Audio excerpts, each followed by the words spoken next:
దయచేసి కూర్చోనండి. అందరికీ నా హృదయపూర్వక వందనాలు.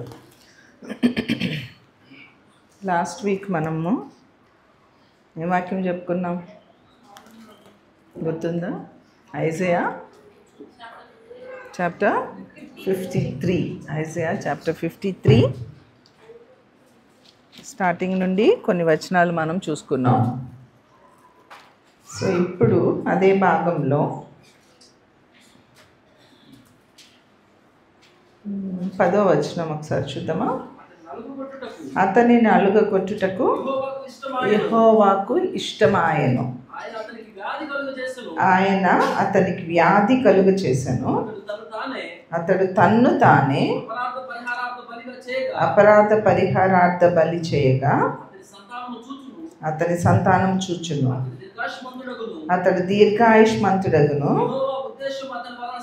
యెహోవా ఉద్దేశము అతని వలన సఫలమగును. సో ఇక్కడ మనం చూసినట్లయితే అతని నలుగ కొట్టుటకు యెహోవాకు ఇష్టమాయెను. నల్లగ కొట్టడము యెహోవాకు ఇష్టమాయెను. యెహోవాకు ఇష్టమయ్యి మనల్ని నలగ కొడుతుంటే మనకి ఇష్టమేనా? ఇష్టం లేదంటుంది దీప కదా. చాలాసార్లు క్రైస్తవులుగా మనము నల్లగొట్టబడడానికి మన శరీరము సహకరించదు, మన మనస్సు సహకరిస్తే శరీరం సహకరిస్తుంది. సో మనకి మనస్సు లేదు. సో మనస్సు ఉన్నప్పుడు ఎంత భారమైనా అది చాలా ఈజీగా అనిపిస్తుంది. సో మన సంకల్పము గొప్పదైనప్పుడు ఏదైనా సాధించగలుగుతాము. ఫస్ట్ మన మైండ్ ఫిక్స్ అవ్వాలి. నేను ఇక్కడున్న పిల్లలకి కొంతమందికి చెప్తూ ఉంటాను, అక్క నాకు ఈరోజు బాగాలేదక్క, అక్క నేను ఇట్లా ఉందక్క, నేను చేయలేనక్క ఈ పని అంటే నేను అడుగుతాను, ఏంటి ఇంట్లో ఏమన్నా గొడవ అయిందా? నీ హస్బెండ్తో ఏమన్నా ఇష్యూవా? లేకపోతే నీ పిల్లలతో ఏమన్నా ఇష్యూవా? మనసు ఏమన్నా బాగాలేదా అంటే అవునక్క. మనసు బాగున్నప్పుడు శరీరం ఏం చేయదు, సహకరించదు కదా. అట్లనే మన మనస్సుకి ఇష్టం అవ్వాలి. అసలు వాక్యాన్ని మనము అవగాహన చేసుకోవాలి. వాక్యం ఏంటి అసలు? రాత్రి కూడా శనివారము ఇక్కడ అన్నేమో అనిల్ వాళ్ళ ఇంట్లో కాటేజ్ దానికి వెళ్ళిపోతే ఇక్కడ ఉన్నవారు అక్కడికి వెళ్ళలేని వారు ఇక్కడ కూర్చొని దేవుని వాక్యాన్ని ధ్యానించుకున్నప్పుడు మేము అదే మాట్లాడుకున్నాం. ఏం మాట్లాడుకున్నామంటే అసలు దేవుడు మనల్ని ఈ లోకానికి ఎందుకు పంపించారు, ఆయన ఎందుకు వచ్చారు, మనల్ని ఎందుకు పంపించారు, ఆయన ఎందుకు వచ్చారో మనల్ని కూడా అందుకే పంపించారు. అర్థమైందా? ఆయన ఎందుకు వచ్చారో మనల్ని కూడా అందుకే పంపించారు. ఆయన ఏమి చేశారో, ఆయన వెళ్ళిపోయిన తర్వాత ఆయన డ్యూటీ అయిపోయింది. ఆ డ్యూటీ అయిపోయిన తర్వాత నెక్స్ట్ డ్యూటీ అది ఇప్పుడు మనకు వచ్చింది. మన డ్యూటీని మనం చేయాలి. ఇప్పుడు హాస్పిటల్లో డాక్టర్స్ ఉన్నారనుకోండి, ఇంకా వాళ్ళే చెయ్యరు కదా. డే షిఫ్ట్ ఉంటుంది, నైట్ షిఫ్ట్ ఉంటుంది, అట్లాగా షిఫ్ట్స్ మారుతూ ఉంటారు. కానీ వాళ్ళు ఏ పని చేశారో, ఎక్కడి వరకు చేశారో, ఆ పేషెంట్కి ఏం మెడిసిన్ ఇచ్చారో, ఆ నెక్స్ట్ కంటిన్యూషన్ వీళ్ళు ఏమి చేయాలో, ఆ పేషెంట్కి అందరూ ఎంతమంది డ్యూటీస్ మారితే అందరూ ఫాలో అప్ చేసుకుంటూ అదే పనిని చేస్తారు. వాళ్ళు ఇచ్చిన మెడిసిన్ కాదు అని ఈయన ఇంకో మెడిసిన్ ఇవ్వరు, ఇంకొక ఆమె వెళ్ళి ఇంకొక మెడిసిన్ ఇవ్వరు. సో అందరూ దాన్నే ఫాలో అప్ చేస్తూ ఆ పేషెంట్ యొక్క హెల్త్ని క్యూర్ చేయడానికి అందరూ కలిసి పనిచేస్తారు. అలానే మనము కూడా ఈ లోకానికి, దేవుడు ఈ లోకానికి వచ్చింది ఎందుకు అంటే నశించుచున్న దానిని వెదకి రక్షించడానికి ఆయన ఈ లోకానికి వచ్చారు. నశించిన దానిని వెదకి రక్షించడానికి, నశించిపోవచ్చు ఉన్న వారిని వెదకి రక్షించడానికి ఆయన ఈ లోకానికి వచ్చారు. సో నిన్ను నన్ను కూడా ఆయన ఎందుకు రక్షించారు అంటే, ఎందుకు ఈ లోకానికి పంపించవలసి వచ్చింది, ఎందుకు మనల్ని రక్షించవలసి వచ్చింది అంటే, నశించిన దానిని వెదకి రక్షించడానికి మనల్ని పంపించారు. అమ్మా, నశించిపోతున్న ఆత్మలు ఉన్నాయి, వాటిని వెదకి రక్షించి నేను చేసిన పని నువ్వు చెయ్యి అని మనల్ని పంపిస్తే, మనం ఏం చేసామంటే లోకమునకు అట్రాక్ట్ అయిపోయి, లోకంలో ఉన్న దానికి అట్రాక్ట్ అయిపోయి లోకాన్ని సంపాదించుకుంటూ లోకంలో ఉన్న వాటితో తృప్తి పొందుచు శరీరమును సుఖమునకు అలవాటు చేసి, సౌఖ్యమునకు అలవాటు చేసి, శరీరమును లోకములో ఉన్న వాటిని ఆశించడానికి అలవాటు చేసేసి మనము త్రోవ తప్పిన వారుగా మనమున్నాం. ఈ త్రోవ తప్పిన స్థితిలో నుండి మరలా త్రోవలోనికి రావడమే మారు మనసు పొందడం. అంటే లోకంలో ఉన్నదంతా, this is not our world, this is not our job, ఇది మన పని కాదు, ఇది మన వరల్డ్ కాదు, this is not belongs to us, ఇది మనకు సంబంధించినది కాదు అని అర్థం చేసుకోవడమే మారు మనసు పొందడం. చాలాసార్లు మారు మనసు పొందడం అంటే పాపము చేయకుండా ఉండడమే మారు మనసు పొందడము అనుకుంటున్నారు. నేను జాబ్ చేసుకోవచ్చు, నేను సంపాదించుకోవచ్చు, నేను గృహం కట్టుకోవచ్చు, నాకు ఒక పొలం ఉంది, ఆ పొలానికి ఇంకొక పొలాన్ని కలుపుకోవచ్చు, నా యొక్క బ్యాంక్ బ్యాలెన్స్లు దినదినము అభివృద్ధి చెందుతూ ఉండొచ్చు, నేను కంఫర్ట్గా ఉండాలి, ఒక ఏసీ చాలేదు ఇంకొక ఏసీ పెట్టుకుందాము, లేకపోతే ఒక కారు ఉంది కంఫర్ట్ ఇంకొక కారు కొనుక్కుందాము. వీటి మీద మన ఫోకస్ ఉంది కానీ ఆ నశించిపోతున్న ఆత్మల పట్ల మనకి ఏమాత్రమైనా భారం ఉందా అండి? Comfort comfort comfort comfort. అసలు దేవుడు మనల్ని ఈ లోకానికి ఎందుకు పంపించారు అనే ఆ కాన్సెప్ట్ని కంప్లీట్గా అసలు మనలో నుంచి డిలీట్ అయిపోయింది. అది మనలో ఎక్కడ ఏ మూల కూడా కనిపించదు, కొంచెము కూడా కనిపించదు. అందుకని మనం ఏం చేస్తున్నామంటే వరల్డ్లోకి వెళ్ళిపోయాము. మారు మనస్సు పొందుడి.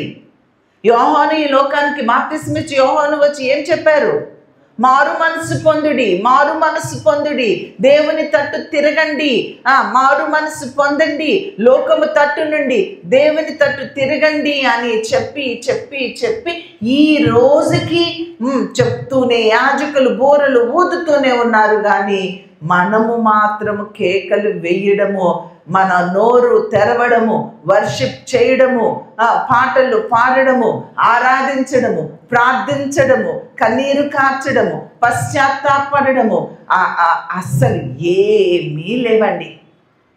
ఇంకా అచ్చంగా మన తెలుగులో చెప్పాలి అంటే, సారీ మిమ్మల్ని అంటలేదు, ఎవరు అలా ఉంటే వాళ్ళకే అది. దున్నపోతు మీద వర్షం పడితే ఏమవుతుంది? ఇలా అంటది, అది ఇలా విదిలిచ్చేసుకుంటుంది, దానికి ఏమీ చలనం ఉండదు.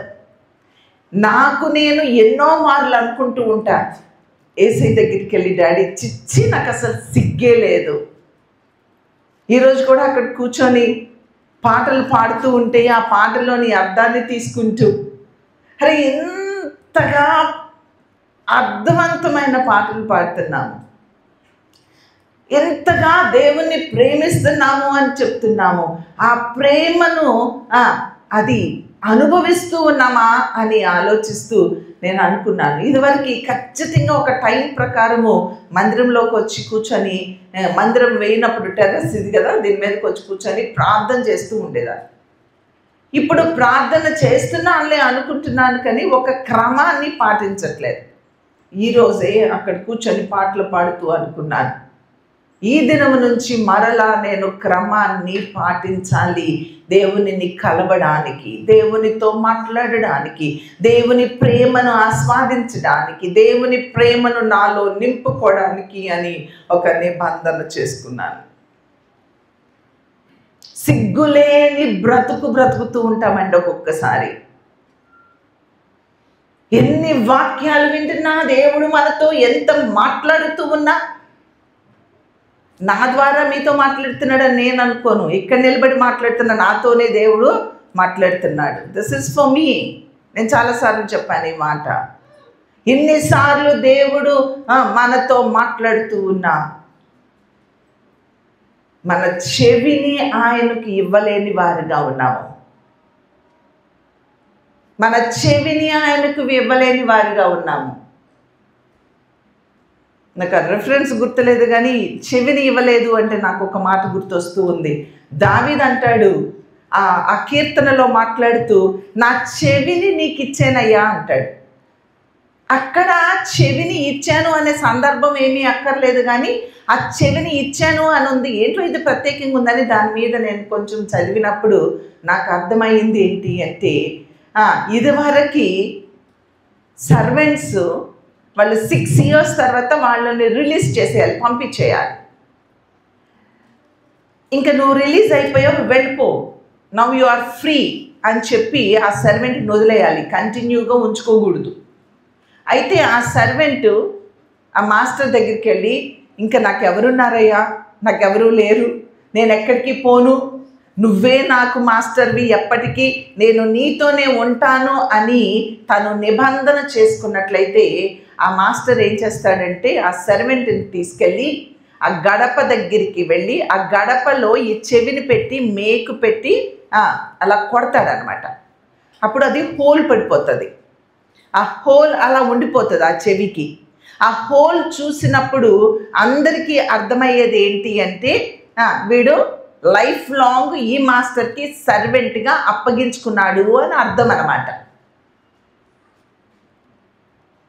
చెవిని నీకు ఇచ్చాను అంటే దాని అర్థం ఏంటంటే, so I surrender myself completely to you, you are my master. నేను నీ మాస్టర్ని, నీ సర్వెంట్ని, యు ఆర్ మై మాస్టర్, నీవు నా యజమానివి. ఇక నా జీవితంలో నా ఇష్టము అనేది కంప్లీట్గా చచ్చిపోయింది. నా జీవితంలో కంప్లీట్గా నీ ఇష్టమే.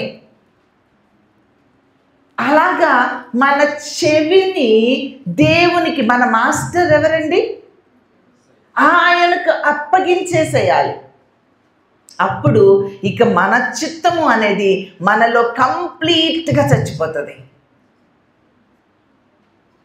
ఇక్కడ నిలబడి బోధిస్తున్నా నేను, అక్కడ కూర్చొని వింటున్న మీరు ఆలోచన చేసుకోవాల్సింది, మన లైఫ్లో కంప్లీట్గా మన చిత్తము పోయిందా? No. My answer is also no. ఎంత కాదు అనుకున్నా ఎక్కడో ఒక చోట నాలో నేను కనబడుతూనే ఉంటాను. అందుకే పౌలు అంటాడు, వేరే నియమము ఏదో నాలో, అరే నేను ఇది చేయాలనుకున్నాను బట్ నేను ఇది చేస్తున్నాను, వేరే నియమము నాలో ఏదో కనబడుతూ ఉంది. ఆ నియమాన్ని చంపుకోవడానికి, ఆ నియమాన్ని మనలో నుండి కంప్లీట్గా తీసివేసుకోవడానికి, అందుకని ఇతరులకు బోధించుచున్నా నేను ఏమైపోతానో అని దినము ఏం చేస్తున్నాడు, నలగ కొట్టుకుంటూ ఉన్నాడు.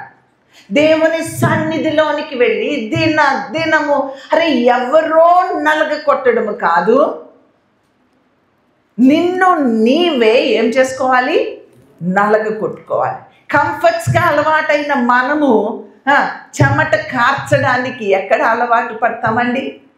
నిన్ను నీవు నలుపుకోవాలి, నిన్ను నీవు నలగ కొట్టుకోవాలి. క్రష్ అంటే ఎట్లా ఉంటుందో చూడండి. అసలు ఆ వర్డే అబ్బా అంత పెయిన్ఫుల్గా ఉంటుందో. ఒక పేపర్ తీసుకొని ఎలా నలిపేస్తే ఎలా ఉంటుందండి, ఆ బ్యూటీ అంతా పోతుంది. ఒకసారి మొన్న ఏదో చూసా, ఆ పేపర్ని ఇలా పట్టుకుంటే ఏది ఇలా పడిపోతూ ఉంటుంది. పేపర్ని పట్టుకుంటే ఏమవుతుంది, పడిపోతుంది. అది పడకుండా ఉండాలంటే దాన్ని ఇలా గట్టిగా నలిపేసి ఇలా పెట్టండి, ఇక పడదు, ఇంకా పడదు, అది అలానే ఉంటుంది, నిలబడుతుంది. నీవు నలగబడినప్పుడు నీవు నిలపబడతావు.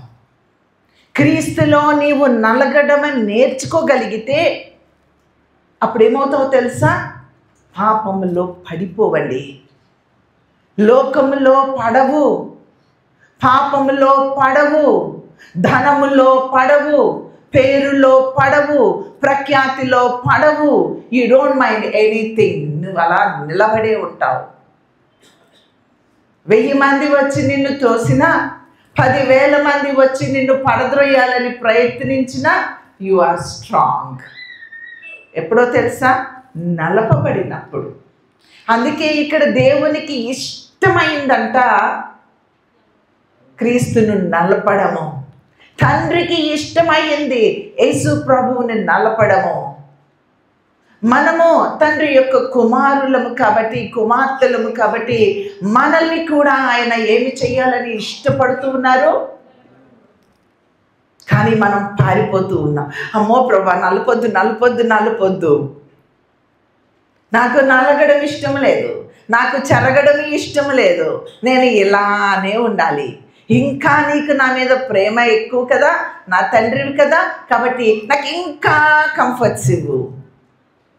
నువ్వు నిలబడలేవు. నలపమని ప్రభువుని అడగండి. ఆ రియల్ అండర్స్టాండింగ్ నీకుంటే, ఆ రియల్ స్పిరిచువాలిటీలోనికి మనం వెళ్ళగలిగితే, ఆ పరిశుద్ధాత్ముడు మనలో నివసిస్తూ ఉండనివ్వగలిగితే మనము ప్రభుని ఏమడుగుతామంటే, నన్ను నలుపయ్యా, నన్ను నలుపయ్యా, నలిపితేనే లోకంలోనికి వెళ్ళనయ్యా, నేను నలిగితేనే పాపము చేయకుండా ఆగగలుగుతానయ్యా, నన్ను నలుపయ్యా అని దేవుని సన్నిధిలో నలపబడడానికి మనల్ని అప్పగించుకోగలుగుతాం. కాబట్టి ఇక్కడ చూసినట్లయితే నలగగొట్టుటకు యెహోవాకు ఇష్టమాయను. ఆయన అతనికి వ్యాధి కలుగ చేశాడు. వ్యాధులు ఎవరైనా కోరుకుంటారా అండి? వ్యాధులు ఎవరైనా కోరుకుంటారా? నలపబడడం ఎవరైనా కోరుకుంటారా? విరగగొట్టబడడం ఎవరైనా కోరుకుంటారా? తండ్రికి ఇష్టమైనది మనకి ఇష్టమయ్యేలాగా ఉండాలి.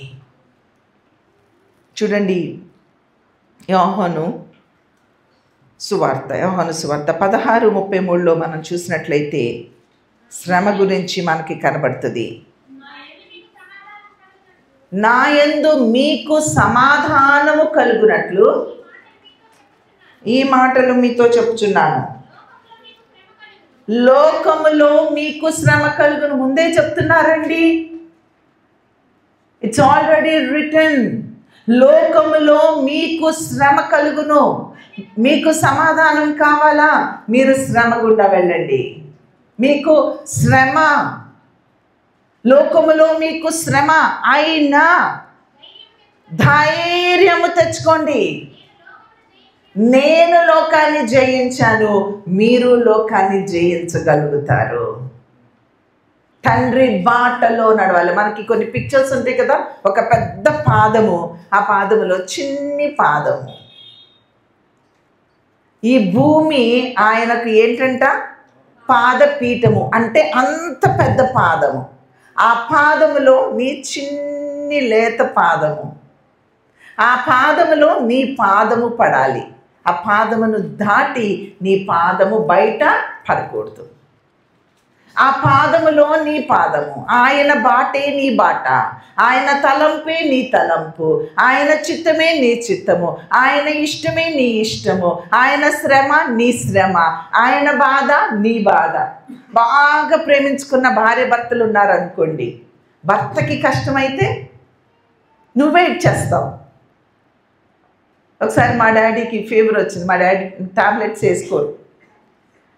ఫీవర్ వచ్చిందట, ఎప్పుడో వాళ్ళు పెళ్ళైన కొత్తలో.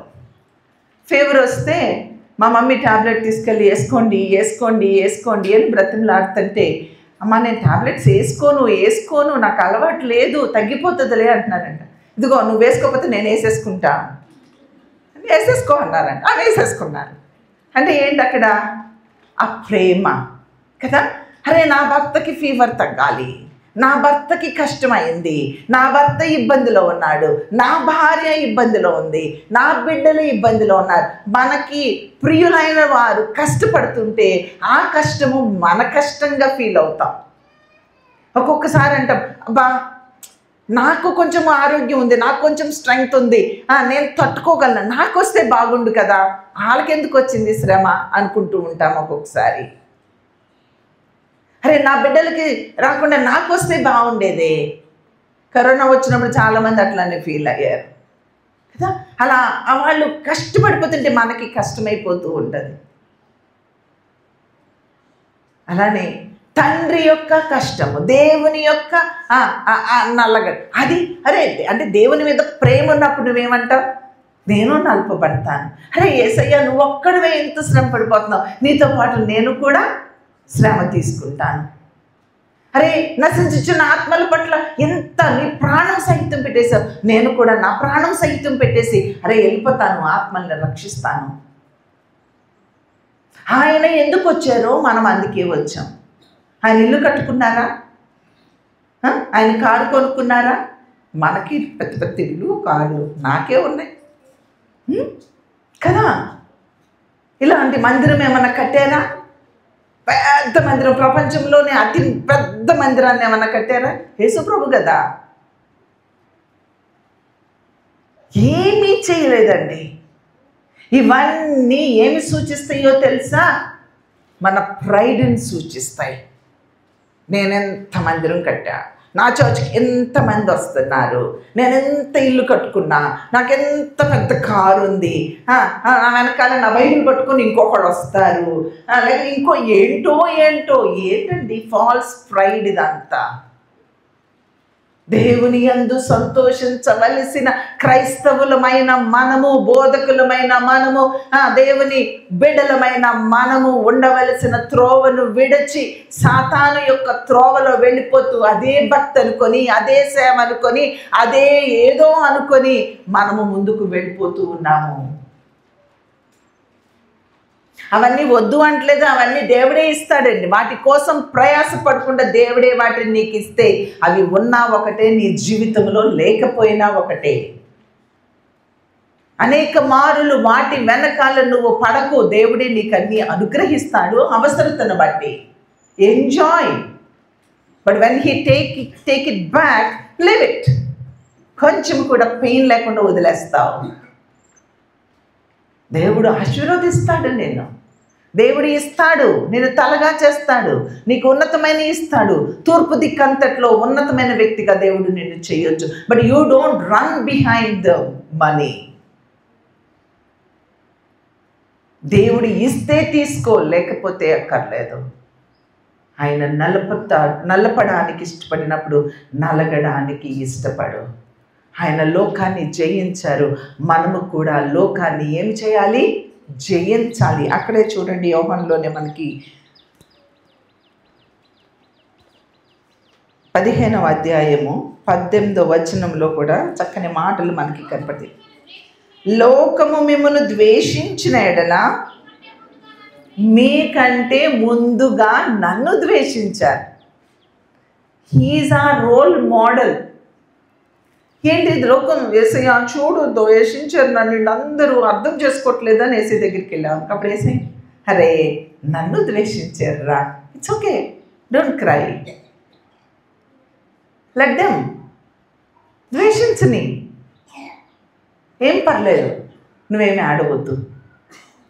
ఓ నా తండ్రిని ద్వేషించారు, నన్ను ద్వేషిస్తున్నారు, ఇట్స్ ఓకే అనుకునే స్టాండర్డ్కి వెళ్ళడం కోసం ఇక్కడ ప్రభు మనతో చెప్తూ ఉన్నారు.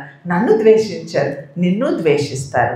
ద్వేషించినప్పుడు మరలా వారిని నువ్వేం చేయకూడదు, ద్వేషించకూడదు. మరలా వారిని నీవు నలపకూడదు.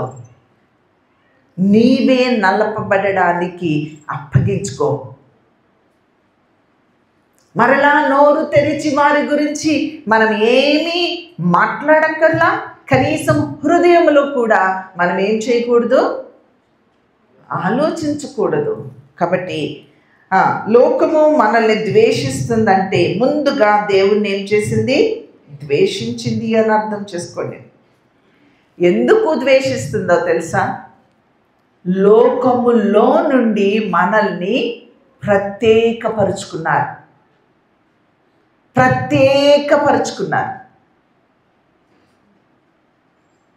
ప్రత్యేకపరుచుకునే వాళ్ళు కొద్దిమందే ఉంటారు. దేవునికి ఇష్టమైన వారు కొద్దిమందే ఉంటారు. ఆ కొద్ది మందిని దేవుడు ఏం చేశాడు, ప్రత్యేకపరుచుకున్నారు. ఆ ప్రత్యేకపరుచుకున్న వారిలో ఆ కొద్ది మందిలో ఇక్కడ కూర్చున్న నీవు కూడా ఉన్నావు. అంటే దేవుని యొక్క దృష్టి నీ మీద ఉంది. You are so special. నిన్ను ఎవ్వరు అర్థం చేసుకున్నా అర్థం చేసుకోకపోయినా, ఎవరు నిన్ను మిస్అండర్స్టాండ్ చేసుకున్నా, అపార్థం చేసుకున్నా, ఎవరు నిన్ను రికగ్నైజ్ చేసినా చేయకపోయినా, ఎవరి ప్రేమను పొందినా పొందకపోయినా, you are very very very special. దేవునికి నీవు చాలా ప్రత్యేకమైనటువంటి వ్యక్తివి. లోకములో నుండి నిన్ను ప్రత్యేకపరుచుకున్నారు. అందుకే లోకము మిమ్మల్ని ద్వేషిస్తుంది. లోకములో లేని వారిని లోకము ద్వేషిస్తుంది. నిన్ను ద్వేషించట్లేదు లోకము అంటే దాని అర్థం ఏంటో తెలుసా? నీవు అందులో మిళితమైపోయి ఉన్నావు. లోకములో నేను, నాలో లోకము అని పడుకోండి. అందుకే ఎవరు నిన్ను నేనంటే అందరికీ చాలా ఇష్టమండి. ఎందుకు ఇష్టమో తెలుసా? నీవు ప్రత్యేకింపబడాల లోకములో. మనకి తెలుగులో ఒక ప్రోవర్బ్ ఉంటుంది, ఏ ఎండకు ఎవరి దగ్గరికి వెళ్తే వాళ్ళు గొడుగు పెట్టేస్తావు. అప్పుడు అందరికీ నువ్వు అంత ఇష్టమైపోతావు. ఏ ఎండకి ఆ గొడుగు పట్టేవాళ్ళు దేవునికి ఇష్టం అవ్వరండి. Speak truth, stand for the truth. సత్యము కోసం నిలవబడడం నేర్చుకోండి. మనుషుల యొక్క మన్నలను పొందడానికి వాళ్ళు ఎలా అయితే అలా ఇమిడిపోతే ఇంకా నువ్వు ఒక క్రైస్తవురాలువా, ఒక క్రైస్తవుడువా? క్రీస్తు ప్రేమ నీలో ఉందా? క్రీస్తు ఆత్మ నీలో ఉందా? క్రీస్తు నీలో ఉన్నారా? లేరు. ఏ ఎండకు ఆ గొడుగు పట్టేవారిలాగా ఎక్కడికి వెళితే వాళ్ళ దగ్గర వాళ్ళ మాట, వీళ్ళ దగ్గర వీళ్ళ మాట. చాలా పొరపాటు అండి అది, చాలా పొరపాటు.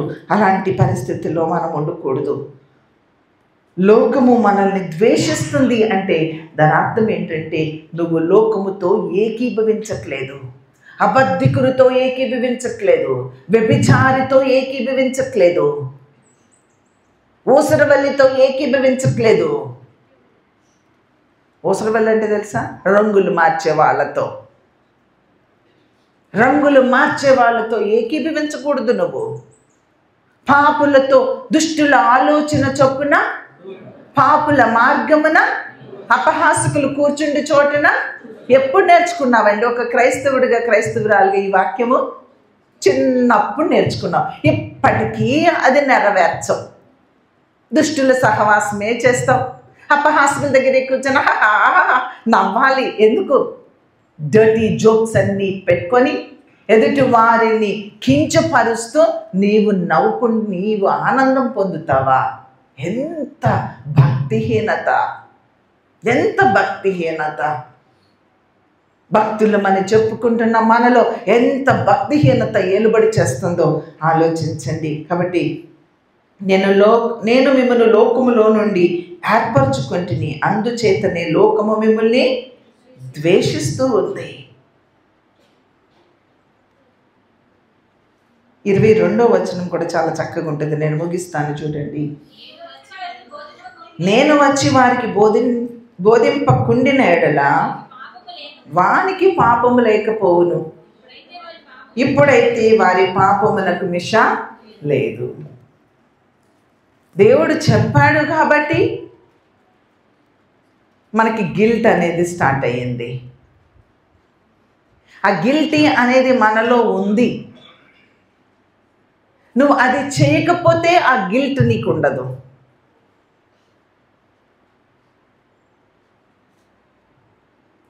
నీకు ఆ గిల్టీ ఉంది అంటే ఏంటంటే ఇక నీకేమీ లేదు. There is no excuse, there is no excuse. అందుకని మీ మనస్సాక్షి మీ మీద నిందారోపణ చేయని మేరకు మనము భక్తిని నీ కాన్షియస్సే నీకు చెప్తుంది, నేను చెప్పడం కాదు. ఇప్పుడు వాక్యం వింటున్నప్పుడు నీ మనసాక్షి నీతో మాట్లాడుతుందా లేదా? నువ్వు ఇలా ఉన్నావు, ఇలా లేవు, అలా లేవు, ఇలా చేస్తున్నావు, అలా చేయకూడదు, ఇవన్నీ మనకు అర్థమవుతూనే ఉంటాయి. అంటే నీ మనస్సాక్షి నీకు బోధిస్తూ ఉన్నప్పుడు, నిన్ను పాయింట్అవుట్ చేస్తూ ఉన్నప్పుడు దాన్ని ఇమీడియట్గా సెట్ చేసుకోవాలి. ఇమీడియట్గా I go home and pray. If I pray here అందరూ నన్ను సిన్నర్ అనుకుంటారు, అమ్మో ఏడుస్తుంది, ఈ దీపం మంచిది కాదు అనుకుంటారేమో, నేను ఇక్కడ ఇంటికి వెళ్ళి ఏడుస్తుంది. ఈ లోపు సైతాన్ని నీలో దూరిపోతాడు, మోకరించినవాడు, ప్రార్థన చేయనివాడు.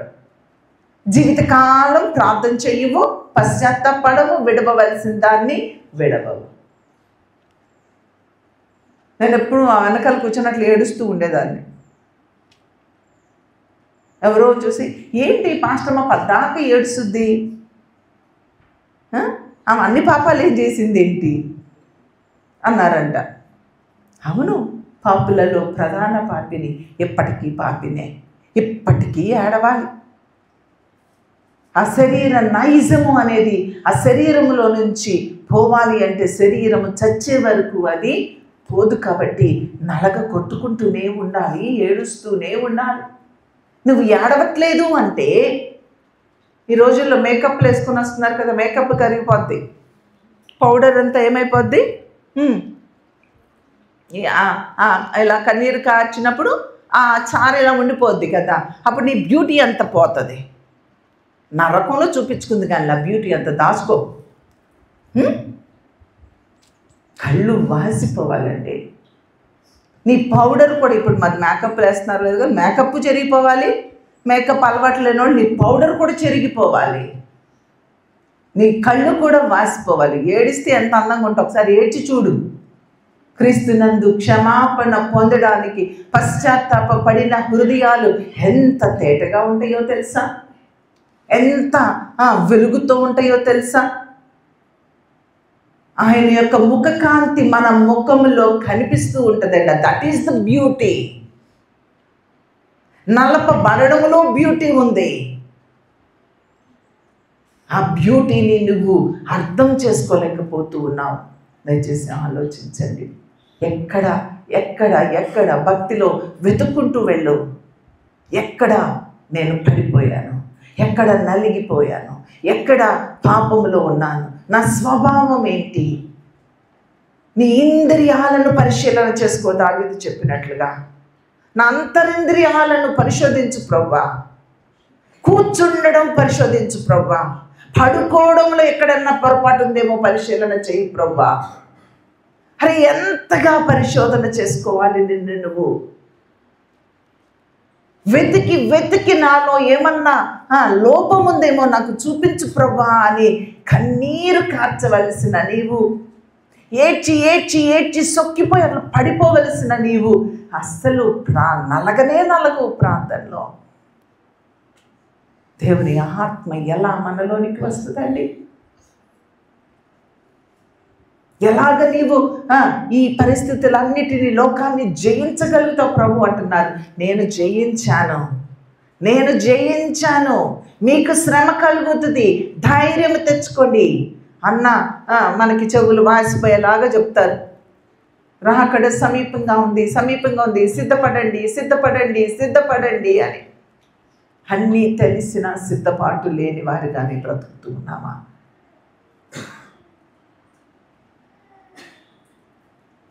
అబ్రహామును పిలిచినప్పుడు ఒక్క మాటకి లోబడ్డాడు. మనలాగా కొన్ని వందల మెసేజెస్ వినలా.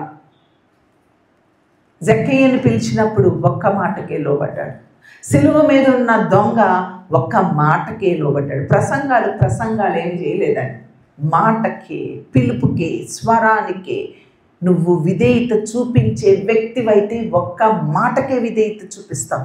ఎప్పటికీ నీవు విధేయత చూపించట్లేదు అంటే నీ హృదయము ఎంత కఠినమైపోయిందో, ఎంత మొండిగా అయిపోయిందో.